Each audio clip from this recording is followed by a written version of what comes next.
And so it sounds to me like you're pretty darn disciplined about what you're willing to kind of bid on, and you're going at a pace that makes a lot of sense for you. It doesn't seem like you have a gun to your head to have to.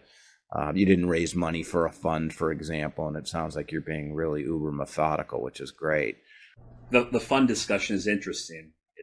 We've been asked numerous times why we haven't started a fund or looked to do that, and I feel like there's just maybe a conflict of interest of finding deals to be able to place capital at times with funds.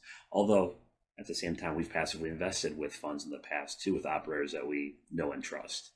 We're under the thesis that you find a good deal, that's going to speak for itself. We're not looking to raise money for a fund at this time.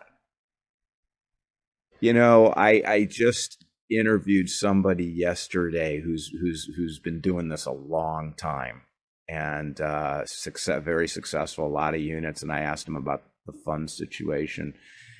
And what I've been told is that from operators over the last couple of years is that, well, it benefits us, and therefore it will benefit you. And the way that it benefits us is that we're more attractive to sellers because the money's already there. There's less risk that the deal will fall apart because we can't raise money, blah, blah, blah. So it makes us more competitive buyers, and then it also hedges risk.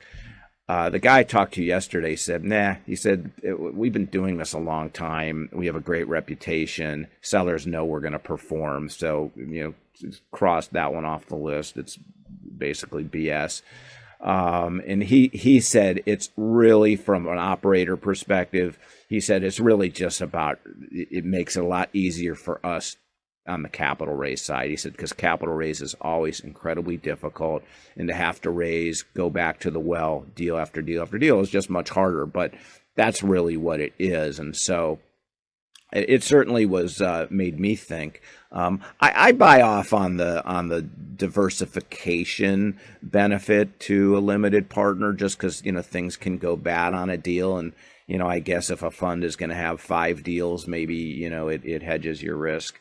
But I guess you've got to really just trust the operator that they're not going to go out and make a bad deal because they have a bunch of money sitting there. And especially the way the environment has been, maybe to your point, as the environment starts changing and, the better deals present themselves, maybe it'll make operators less inclined to, pull the trigger on a deal that isn't as great.